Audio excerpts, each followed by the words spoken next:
ദേശത്തോട് പ്രപഞ്ച സൃഷ്ടാവായിരിക്കുന്ന ദൈവത്തിന് അറിയിക്കുവാനുള്ള വിശേഷപ്പെട്ട ഒരു സന്ദേശവുമായിട്ടാണ് ഈ ടീം അംഗങ്ങൾ കടന്നു വന്നിരിക്കുന്നത്. വിശുദ്ധ ബൈബിളിൽ മത്തായിയുടെ സുവിശേഷം 24-ാം അധ്യായം 14-ാമത്തെ വചനം ഇങ്ങനെ വിളിച്ചു പറയുന്നു: രാജത്വത്തിന്റെ ഈ സുവിശേഷം സകല രാഷ്ട്രങ്ങൾക്കും സാക്ഷ്യമായി ഭൂലോകത്തിലൊക്കെയും പ്രസംഗിക്കപ്പെടും, അപ്പോൾ ഈ യുഗം അവസാനിക്കും. പ്രിയ സ്നേഹിതരെ, മനുഷ്യരായിരിക്കുന്ന നാം ഈ ഭൂമിയിൽ ജീവിക്കുന്നു. ഈ ജീവിതത്തിന്റെ ഇടയിൽ മരണം നമ്മളെ കൊണ്ടുപോകും. നമ്മളിവിടെ എന്തിനാ വന്നത്, നാം ഇപ്പോൾ എന്ത് ചെയ്തുകൊണ്ടിരിക്കുന്നു എന്നിത്യാദി കാര്യങ്ങളെക്കുറിച്ച് ഒരു ബോധവുമില്ലാതെ ഇവിടെ നാം പ്രവർത്തിക്കുന്നു. നാം സമ്പാദിച്ചതും നാം നേടിയെടുത്തതും ഒന്നും കൊണ്ടുപോകാൻ കഴിയാതെ മരണം നമ്മളെ കൊണ്ടുപോകുമ്പോൾ വളരെ ശ്രദ്ധാലുവായി ജീവിക്കുവാൻ സ്വർഗത്തിലെ ദൈവം നമ്മളെക്കുറിച്ച് ആഗ്രഹിക്കുന്നു. നമ്മളെക്കുറിച്ചുള്ള ജീവിതത്തിന്റെ ഉദ്ദേശം മനസ്സിലാക്കി മുമ്പോട്ട് പോകുവാൻ ദൈവം നമ്മളെ സഹായിക്കട്ടെ. നിങ്ങളുടെ വിലപ്പെട്ട 15-20 മിനിറ്റ് സമയങ്ങൾ ഈ സന്ദേശം ശ്രദ്ധിക്കുവാൻ താഴ്മയായി അപേക്ഷിക്കുന്നു. മനോഹരമായ ഒരു ഗാനം പാടി ദൈവത്തെ നമുക്ക് മഹത്വപ്പെടുത്താം.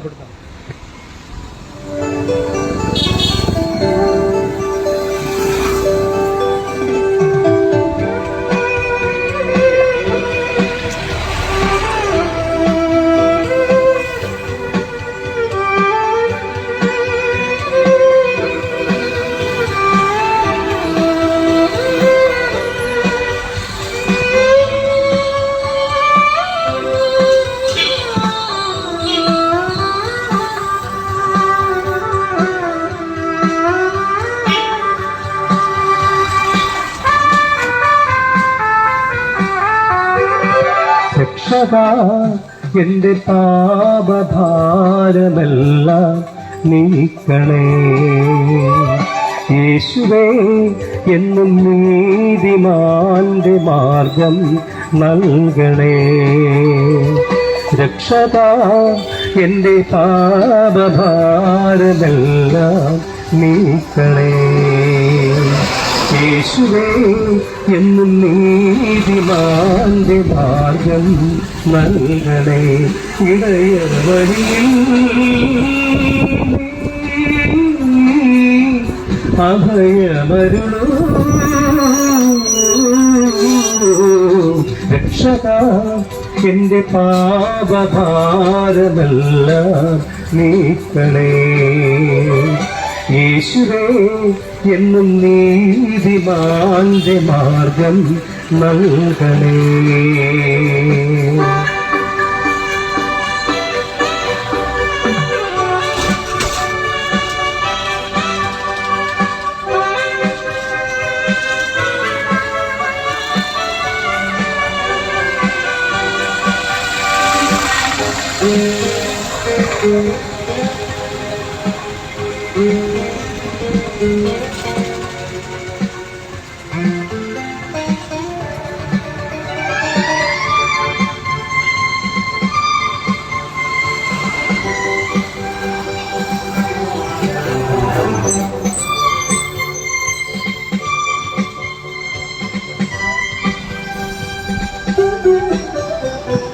ക്രൂശിൽ പിടഞ്ഞ വേളയിൽ നാഥൻ ചൊരിഞ്ഞ ചോരയിൽ, ക്രൂശിൽ പിടഞ്ഞ വേളയിൽ നാഥൻ ചൊരിഞ്ഞ ചോരയിൽ ബലിദാനമായി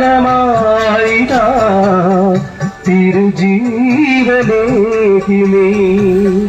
ബലിദാനമായി തിരുജീവനേകിലേ. കേഴുന്നു ഏകാകി ഞാൻ, ബാധാനീ കഴിയില്ലയോ, കണ്ണീരും തൂകുന്നിതാ. രക്ഷകാ, എന്റെ പാപഭാരമെല്ലാം നീക്കണേ യേശുവേ, എന്നും നീതിമാന്റെ മാർഗം നൽകണേ.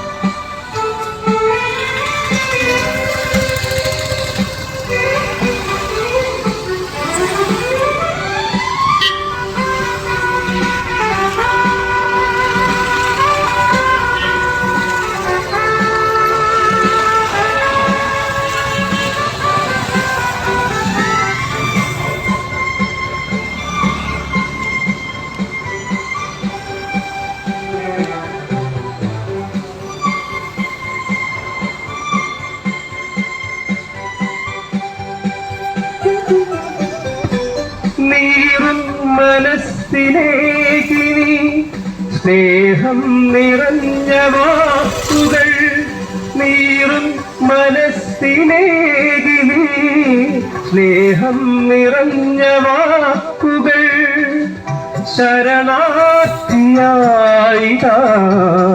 തിരുമുൻപിൽ നിന്നു ഞാൻ, ശരണാർത്ഥിയായിതാ തിരുമുൻപിൽ നിന്നു ഞാൻ.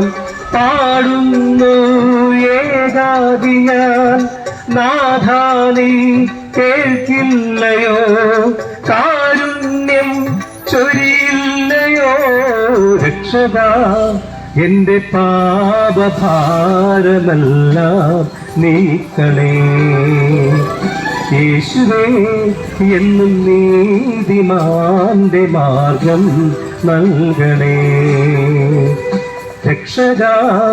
എന്റെ പാപഭാരമെല്ലാം നീക്കണേ യേശുവേ, എന്നും നീതിമാന്റെ മാർഗം നൽകണേ. ഇടയ വഴിയിൽ അഭയമരുളൂ രക്ഷകാ. എന്റെ പാപഭാരമെല്ലാം നീക്കണേ യേശുവേ, എന്നും നീതിമാന്റെ മാർഗം നൽകണേ.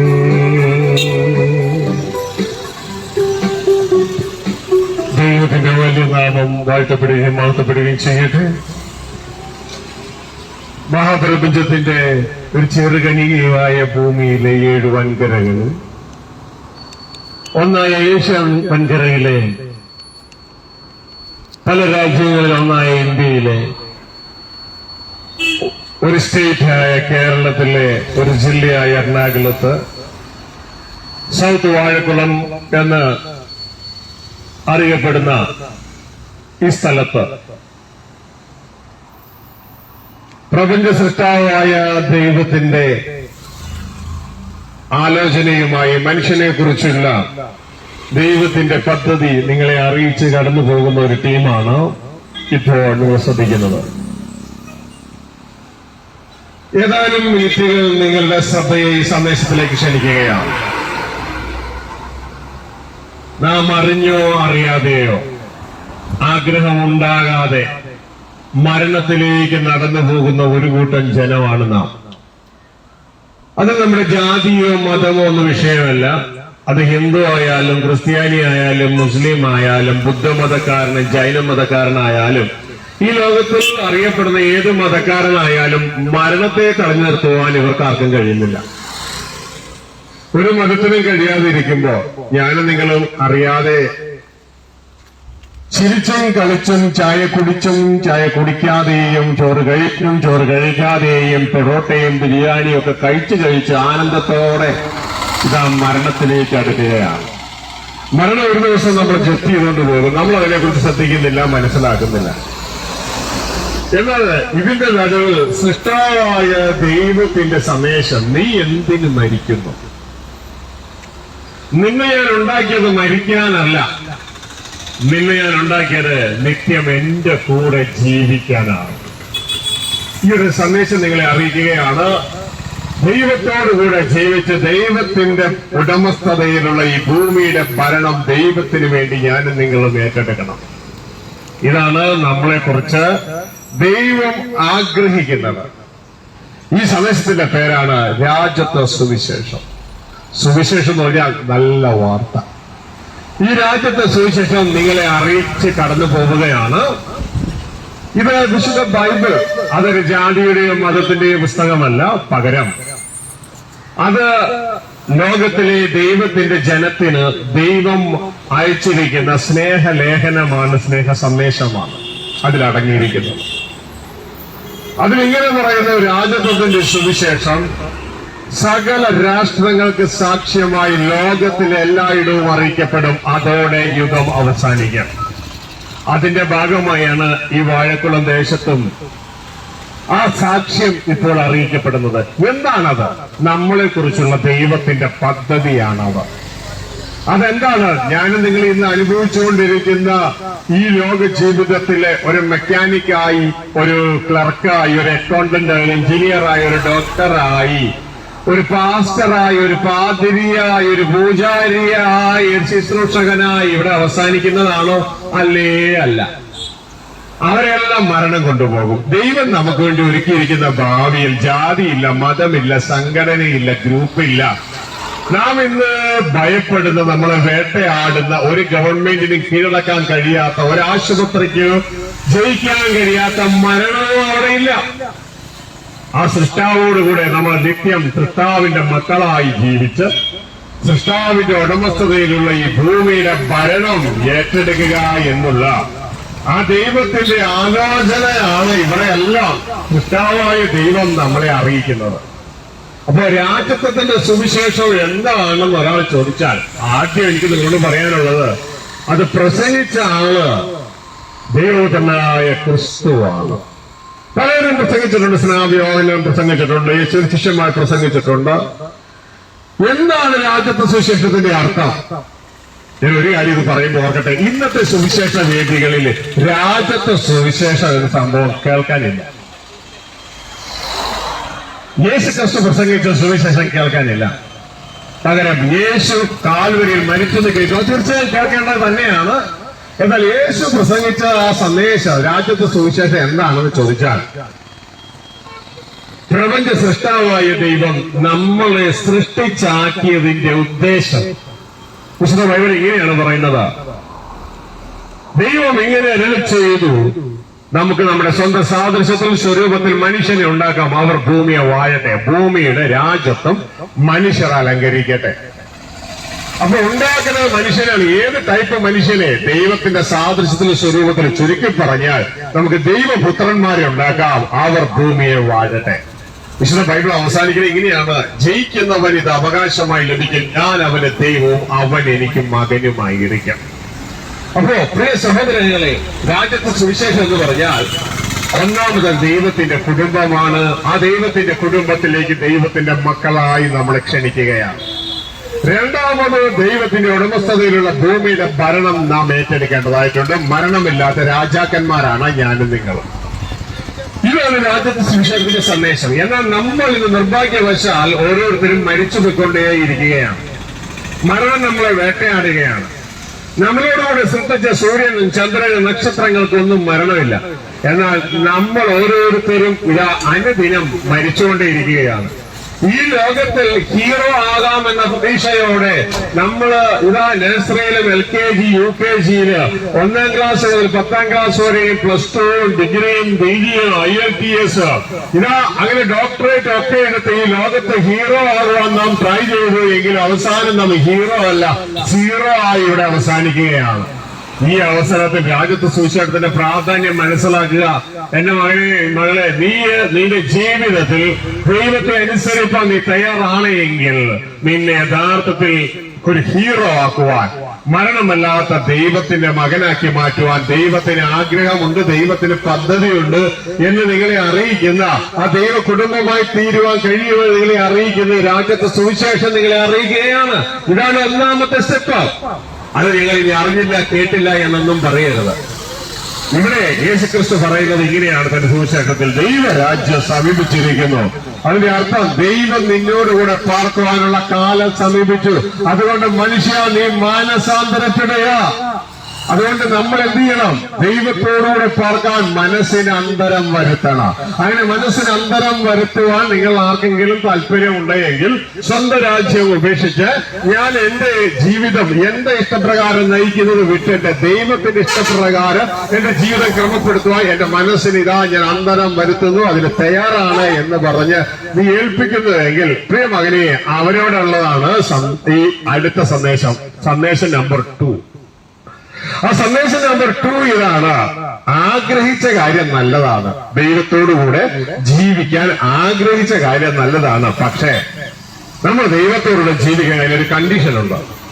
ദൈവം നീതിമാനായിരിക്കുന്നത് പോലെ നമ്മളും നീതിമാന്മാരായിരിക്കണം. ഇതാണ് വിശുദ്ധ ബൈബിളിലൂടെ ദൈവം നമ്മളോട് ആവശ്യപ്പെടുന്ന ഏറ്റവും വലിയ ഡിമാൻഡ്. ഞാൻ വിശുദ്ധനായിരിക്കുന്നതുകൊണ്ട് നിങ്ങളും വിശുദ്ധരായിരിക്കും.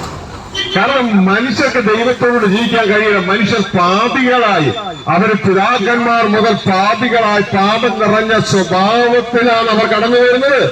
ഇവരവർ പാപം ചെയ്യണ്ട എന്ന് ആഗ്രഹിച്ചാൽ പോലും അവരുടെ ഉള്ളില് ഫിക്സഡ് ആ ഫിക്സഡ് ആയിട്ട് അവരെ സെറ്റ് ചെയ്തിരിക്കുന്ന ഉൾനട്ടിരിക്കുന്ന ചിന്തകൾ അവരെ പാപത്തിലേക്ക് നയിക്കുന്ന പാപ സ്വഭാവങ്ങളാണ്. അതുകൊണ്ട് എന്റെ പ്രിയ സഹോദര, പ്രിയ സഹോദരി, നമ്മളുടെ ജീവിതത്തിൽ ആദ്യം പാപം ക്ഷമിക്കപ്പെടുകയും തുടർന്ന് പാപങ്ങളെ വിട്ടുമാറുകയും ചെയ്യുക എന്നുള്ളത് ഒരു വിശുദ്ധ ജീവിതം നയിക്കാൻ വളരെ ആവശ്യമാണ്. എന്നാൽ നാം എന്തുകൊണ്ട് പാപികളായി, എന്തുകൊണ്ട് പാപ സ്വഭാവം നിറഞ്ഞവരായി എന്ന് ചിന്തിച്ചാൽ നമ്മുടെ പൂർവ്വ പിതാക്കന്മാർ ദൈവത്തിന്റെ ട്രാക്ക് വിട്ടോടി പാപം ചെയ്ത് ദൈവത്തോട് അനുസരണം കാണിച്ച നിമിത്തം നമ്മളെല്ലാം പാപത്തിന്റെ തടവുകാരായി, പാപത്തിന്റെ പിശാചിന്റെ അടിമകളായി. ദൈവത്തോടുകൂടെ ജീവിക്കാൻ ആഗ്രഹിക്കുന്ന നിനക്ക് എനിക്കും അതിന് കഴിയാത്തതിന്റെ കാരണം പാപമാണ്. അപ്പൊ പാപം വിട്ടു തിരിയാൻ സ്വർഗത്തിലെ നമ്മുടെ അപ്പൻ ഒരേ ഒരു വഴി നമുക്ക് വേണ്ടി വെച്ചിട്ടുണ്ട്. നമ്മുടെ പാപങ്ങൾക്ക് പരിഹാരമായി കർത്താവായ യേശു ക്രിസ്തു, ദൈവത്തിന്റെ പുത്രനായ ക്രിസ്തു, ദൈവം ഇതാ വചനം എന്ന് മറുപേരുള്ള ക്രിസ്തുവിനെ ദൈവം ഭൂമിയിലേക്ക് അയച്ചു. വചനം മാംസമായി നമ്മുടെ ഇടയിൽ വസിച്ചു. നമ്മളൊരു 3.5 വർഷക്കാലം ഇപ്പോൾ ഒന്നാമത്തെ സന്ദേശം പറഞ്ഞ സന്ദേശം നമ്മളെ അറിയിച്ചു. ദൈവം നമ്മോടുകൂടെ ജീവിക്കാൻ ആഗ്രഹിക്കുന്നു എന്നുള്ള ആ ഒന്നാമത്തെ സന്ദേശം. അതുകൊണ്ട് നീ ദൈവത്തോടുകൂടെ ജീവിക്കാൻ മാനസാന്തരപ്പെടുക, താൻ വിശുദ്ധനായിരിക്കുന്നത് പോലെ നീയും വിശുദ്ധനല്ല എന്നുള്ള സന്ദേശം അറിയിച്ചു. ഈ സന്ദേശം കേട്ട് വിശ്വസിച്ച് മാനസാന്തരപ്പെടാൻ തയ്യാറുള്ളവർക്കാണ് രണ്ടാമത്തെ സന്ദേശം. നിനക്ക് ഈ ഭൂമിയിൽ നിന്ന്, ഈ പാപത്തിൽ നീ ലോകത്ത് നിന്ന് രക്ഷപ്പെട്ട് ദൈവത്തോടുകൂടെ ജീവിക്കാൻ നീ ആഗ്രഹിക്കുന്നുവെങ്കിൽ അതിന് ഇവിടെ ഈ ഭൂമിയിൽ ഒരു മാർഗവുമില്ല, ഒരു പള്ളിയുമില്ല, ഒരു ആരാധനാലയമോ അവിടെ ഇല്ല. എന്നാൽ സ്വർഗത്തിലെ ദൈവം ഒരുക്കിയ ഒരു മാർഗമുണ്ട്. അത് തന്റെ പുത്രനായ ക്രിസ്തുവാണ്. ക്രിസ്തുവിലൂടെയുള്ള മാർഗമാണത് എന്ന് ഇതാ പ്രിയ സഹോദരങ്ങളെ നിങ്ങളെ അറിയിക്കുകയാണ്. പാപത്തിന്റെ ശമ്പളം മരണമാണ് എന്ന് ദൈവത്തിന്റെ വിശുദ്ധ വചനത്തിൽ പറയുന്നു. നാം മരിക്കേണ്ട സ്ഥാനത്ത് ദൈവപുത്രനായ ക്രിസ്തു തന്റെ 3-ാം വർഷ ശുശ്രൂഷയ്ക്ക് ശേഷം കാൽവരി ക്രൂശിൽ നമ്മുടെ പാപങ്ങൾക്ക് വേണ്ടി യാഗമായി എന്ന സത്യം, എന്ന നഗ്ന സത്യം ഞാൻ നിങ്ങൾ തിരിച്ചറിഞ്ഞ് അത് വിശ്വസിച്ചുകൊണ്ട് യേശു ക്രിസ്തു അന്ന് മരിച്ചത് എന്റെ പാപത്തിന് വേണ്ടിയാണ്. കാൽവരി ക്രൂശിൽ തന്റെ രക്തം ചീന്തി ഇതാ എന്നെയും നിങ്ങളെ പാപത്തിൽ നിന്ന്, മരണത്തിൽ നിന്ന്, പിശാചിൽ നിന്ന് വിടുവിക്കാനാണെന്ന് വിശ്വസിച്ചുകൊണ്ട് സ്വർഗീയ പിതാവിന്റെ സ്നേഹം തന്റെ പുത്രനെ നമുക്ക് വേണ്ടി തകർക്കപ്പെടുവാൻ അയച്ചുകൊണ്ട് നമ്മളോട് പ്രദർശിപ്പിച്ചു എന്ന്, ആ യേശു ക്രിസ്തു തന്റെ സ്നേഹം നമ്മളെ അറിയിച്ചുവെന്ന് തിരിച്ചറിഞ്ഞുകൊണ്ട് ആ യേശു മരിച്ചത് എന്റെ പാപത്തിന് വേണ്ടിയാണെന്ന് വിശ്വസിച്ചുകൊണ്ട് ആ യേശു ക്രിസ്തുവിനെ നിങ്ങളുടെ ജീവിതത്തിലെ രക്ഷകനും കർത്താവുമായി സ്വീകരിച്ചുകൊണ്ട് തുടർന്നുള്ള നാളുകളിൽ യേശുവെ അനുസരിച്ച് അനുഗമിക്കാൻ പ്രിയമകനെ, പ്രിയമകളെ നീ തീരുമാനമെടുക്കുന്നുവെങ്കിൽ ഇതാ ഈ മഹാമാർഗം, ദൈവം ഒരുക്കിയ മഹാമാർഗം, എന്തിന് ഈ മഹാസുവിശേഷത്തിലേക്ക്, ദൈവത്തോടുകൂടിയുള്ള ജീവിതത്തിലേക്ക് എത്തിച്ചേരുവാൻ അത് എന്നെയും നിങ്ങളെ സഹായിക്കും എന്നുള്ളതാണ് സന്ദേശം നമ്പർ 2. ഹല്ലേലൂയ. അപ്പൊ സന്ദേശം, ഒന്നാമത്തെ സന്ദേശം യേശു പ്രസംഗിച്ച രാജ്യത്തെ സുവിശേഷമാണ്. അതെന്താണ്? സ്വർഗസ്ഥ പിതാവോടുകൂടെ ക്രിസ്തുവിൽ നമുക്ക് ജീവിക്കുവാൻ, നമ്മൾ ദൈവത്തിന്റെ മക്കളായി ഈ ഭൂമിയുടെ രാജാക്കന്മാരായി ഇന്നേക്ക് ചെയ്യുന്നു. ഇത് ദൈവത്തിന്റെ പദ്ധതിയാണ്, പ്ലാനാണെന്നാണ് ഒന്നാമത്തെ സന്ദേശം. രണ്ടാമത്തെ സന്ദേശം, ആ സന്ദേശം ഞാനും നിങ്ങളും ഏറ്റെടുക്കണമെങ്കിൽ, അത് ഞാനും നിങ്ങൾ അനുഭവിക്കണമെങ്കിൽ ഈ പാപത്തിൽ നിന്ന് വിട്ടുപിരിഞ്ഞുകൊണ്ട് നമ്മൾ ദൈവത്തോടുകൂടെ ചേരണം. കാരണം ദൈവം വിശുദ്ധനായിരിക്കുന്നവരെ നാം വിശുദ്ധനായി തീരണം. അതിനുവേണ്ടി പാപങ്ങൾ ക്ഷമിക്കപ്പെടുവാൻ ഏക മാർഗം, ഏക വഴി ദൈവത്തിന്റെ പുത്രനായ ക്രിസ്തുവാണെന്ന്, ആ ക്രിസ്തു കാൽവരി ക്രൂശിൽ മരിച്ചത് എന്റെ പാപങ്ങൾക്ക് വേണ്ടിയാണെന്ന് വിശ്വസിച്ചുകൊണ്ട് ഇപ്പോൾ കേൾക്കുന്ന സമയമായ യേശുവിനെ നിങ്ങളുടെ ജീവിതത്തിലേക്ക് ക്ഷണിച്ചുകൊണ്ട് നിങ്ങളുടെ രക്ഷിതാവ് കർത്താവുമായി സ്വീകരിച്ച തോന്നുന്ന ദിവസങ്ങളിൽ യേശുവെ അനുഗമിച്ച് അനുസരിപ്പാൻ പ്രിയമകളെ നീ തയ്യാറാകുന്നുവെങ്കിൽ ഈ മഹാസുവിശേഷത്തിലേക്ക്, ദൈവത്തോടുകൂടിയുള്ള വാസത്തിലേക്ക്, ദൈവപുത്രന്മാരായുള്ള വാസത്തിലേക്ക്, ഭൂമിയുടെ രാജാക്കന്മാരായിട്ടുള്ള തുടർന്നുള്ള ജീവിതത്തിലേക്ക് നിങ്ങൾക്ക് കടന്നു വരാമെന്ന് ഇതാ ഈ സ്ഥലത്ത് വാഴക്കുള്ള ദേശത്തെ ഈ ശബ്ദ കാഴ്ചകളുടെ ഏവരെയും അറിയിക്കുകയാണ്. പ്രിയമകനെ, പ്രിയമകളെ, നാളെ ഞങ്ങളത് കേട്ടില്ല, നാളെ ഞങ്ങളത് അറിഞ്ഞില്ല എന്ന് പറയാനായിട്ട് ഇടയാകരുത്. ഇതൊരു ജാതിയുടെ സന്ദേശമല്ല, മതത്തിന്റെ സന്ദേശമല്ല, ഇതൊരു ഗ്രൂപ്പിന്റെ സന്ദേശമല്ല. പകരം ദൈവ സൃഷ്ടാവായ ദൈവം ഞങ്ങൾ മുഖാന്തരം നിങ്ങളെ പ്രബോധിപ്പിക്കുകയാണ്. മക്കളെ, മരണം നിങ്ങളെ കീഴടക്കുന്നതിന് മുമ്പ് നീ എന്തിനും മരിക്കുന്നു. മരണം നിങ്ങളെ കീഴടക്കുന്നതിന് മുമ്പ് ഇതാ എന്റെ പുത്രനിലൂടെ ഞാൻ അറിയിക്കുന്ന സന്ദേശം നീ ഏറ്റെടുത്തുകൊണ്ട് ആ പുത്രനെ അനുഗമിച്ചനുസരിച്ച് ആ പുത്രന്റെ പുറകെ ഭവനത്തിലേക്ക്, നിന്റെ സ്വന്തം ഭവനത്തിലേക്ക് കടന്നു വരിക ദൈവം നമ്മെ ഓരോരുത്തരും ഓർപ്പിക്കുകയാണ്. അതുകൊണ്ട് പ്രിയമകനെ, പ്രിയമകളെ, താമസിക്കുന്ന യേശുവിന്റെ നാമം വിളിച്ചപേക്ഷിക്കുന്ന ഏവനും രക്ഷിക്കപ്പെടുമെന്ന് തിരുവചനം പറയുമ്പോൾ ഇന്നത്തെ ലോകത്തെ രക്ഷ പ്രാപിച്ചുകൊണ്ട് ആ ക്രിസ്തുവിൽ സ്വർഗസ്ഥ പിതാവോടുകൂടെ ജീവിക്കാൻ, വസിപ്പാൻ എന്നെയും നിങ്ങളെ ഒരുക്കുന്ന മഹാസന്തോഷത്തിലേക്ക് പ്രിയമകനെ, പ്രിയമകളെ, എനിക്ക് നിങ്ങൾക്ക് കടന്നു വരാമെന്ന് ഇവിടെ പ്രത്യേകം ഓർപ്പിക്കുകയാണ്. ദൈവം നിങ്ങളെ ഏവരെയും സഹായിക്കട്ടെ, കൂട്ടായിരിക്കട്ടെ. ഇതാ ഞങ്ങൾ നിങ്ങൾക്ക് വേണ്ടി പ്രാർത്ഥിച്ചു ഇവിടുന്ന് കടന്നു പോവുകയാണ്. ഞങ്ങളുടെ സ്വർഗസ്ഥ പിതാവേ, ഈ ദേശത്തോട് അങ്ങ് കാണിക്കുന്ന സ്നേഹത്തിനായി, ഞങ്ങളോട് അങ്ങ് കാണിക്കുന്ന സ്നേഹത്തിനായി, ശബ്ദ കാഴ്ച പരിധിയിലുള്ളവർ അങ്ങ് കാണിക്കുന്ന സ്നേഹത്തിനായി നന്ദി. ഞങ്ങൾ 2 സന്ദേശങ്ങൾ അങ്ങിൽ നിന്ന് കേട്ടു. ഈ സന്ദേശങ്ങൾ തിരിച്ചറിയുവാൻ ഞാൻ ഹൃദയങ്ങളെ വീണ്ടും തുറക്കണമേ. മരണം ഞങ്ങളെ കീഴടക്കുന്നതിന് മുമ്പ് മരണത്തെ കീഴടക്കി അങ്ങനെ എത്തിച്ചേരുവാൻ അങ്ങ് ഞങ്ങളെ സഹായിക്കണമേ. ഈ ദേശനിവാസികളെ, അവരുടെ ആവശ്യങ്ങളെല്ലാം അങ്ങയുടെ കരങ്ങളിൽ ഏൽപ്പിക്കുന്നു. അവരുടെ തലമുറകളെ, അവരുടെ മാതാപിതാക്കന്മാരുടെ ബിസിനസിനെ ഏൽപ്പിക്കുന്നു. എല്ലാം സമൃദ്ധമായി അനുഗ്രഹിക്കപ്പെടുവാൻ അങ്ങനെയാക്കണമേ. ആ അനുഗ്രഹം അവരുടെ നിത്യദേശത്തെത്തിക്കുവാൻ ഇടയാക്കണമേ എന്ന് പ്രാർത്ഥിക്കുന്നു. ഇവരെ അനുഗ്രഹിക്കുന്നു. ഇവരുടെ അനുഗ്രഹമായി തീരട്ടെ. പ്രിയ സഹോദരങ്ങളെ, അപ്പോൾ തന്നെ ഒരു കാര്യം നിങ്ങളോട് ഓർപ്പിക്കട്ടെ. ഞങ്ങളുടെ സഹോദരങ്ങൾ 2 നോട്ടീസ് നിങ്ങളുടെ കയ്യിൽ കൊണ്ടു എത്തിച്ചിട്ടുണ്ട്. അതിലൊന്നൊരു ട്രാക്റ്റാണ്. ദൈവത്തിന് നമ്മളെ കുറിച്ചുള്ള രാജ്യത്തെ സുവിശേഷത്തിന്റെ പദ്ധതി എന്താണെന്നാണ് ഇതിൽ എഴുതിയിരിക്കുന്നത്. ഞങ്ങളിവിടെ പ്രസംഗിച്ചിട്ട് കടന്നുപോയാലും നിങ്ങളത് മറന്നുപോകും. അത് വായിച്ചാൽ നിങ്ങൾക്ക് അത് വീണ്ടും ഓർമ്മ വരുവാനിടയാകും. രണ്ടാമത്തേത്, ഇവിടെ എറണാകുളം ഡിസ്ട്രിക്റ്റിൽ പുക്കാട്ടുപടി പ്രാർത്ഥനാലയം എന്നറിയപ്പെടുന്ന ഒരു ധ്യാന കേന്ദ്രമുണ്ട്. കഴിഞ്ഞ 22 വർഷത്തിലധികമായി സ്വർഗത്തിൽ ദൈവം നടത്തിക്കൊണ്ടിരിക്കുന്നു. അവിടേക്ക് ഇൻവൈറ്റ് ചെയ്തുകൊണ്ടുള്ള ഒരു നോട്ടീസാണ്. എല്ലാ മാസവും ആദ്യ തിങ്കളാഴ്ച ആരംഭിച്ച് ശനിയാഴ്ച അവസാനിക്കുന്ന ധ്യാനത്തിലേക്ക് ലോകത്തിലെ എല്ലാ മക്കളെയും, പ്രത്യേകിച്ച് ഹൃദയം തകർന്നവരെ, രോഗികളായിരിക്കുന്നവരെ, മറ്റു ദുഃഖത്തിലും പ്രയാസത്തിലും ശാപത്തിലും ഒക്കെ ആയിരിക്കുന്നവരെ കടന്നു വന്ന് അനേക വിടുതലിന്റെ സാക്ഷ്യങ്ങൾ കേൾക്കുവാനായിട്ട് ഇടയായിരിക്കുന്നു.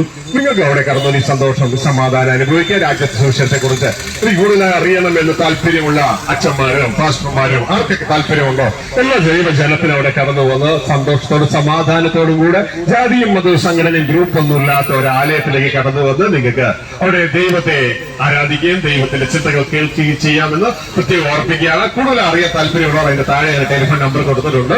അതിൽ വിളിച്ച് കടന്നു വരുന്നുവെങ്കിൽ നമുക്ക് ഒരുമിച്ച് നമ്മുടെ ദൈവത്തിൽ സന്തോഷിക്കാം. ദൂരത്തപുത്രം മടങ്ങി വന്നപ്പോ ആ ദൈവത്തിന്റെ വചനം ഇങ്ങനെയാണ് പറയുന്നത്, ഇതാ നമുക്ക് സന്തോഷിക്കാം. അങ്ങനെ ദൈവത്തോട് ചേർന്ന് ക്രിസ്തുവിൽ നമുക്ക് സന്തോഷിക്കാം. അതിന് നിങ്ങളെ ഏവരെയും ക്ഷണിക്കുകയാണ്. ദൈവനെ സഹായിക്കട്ടെ, കൂട്ടായിരിക്കട്ടെ. നന്ദി, നമസ്കാരം.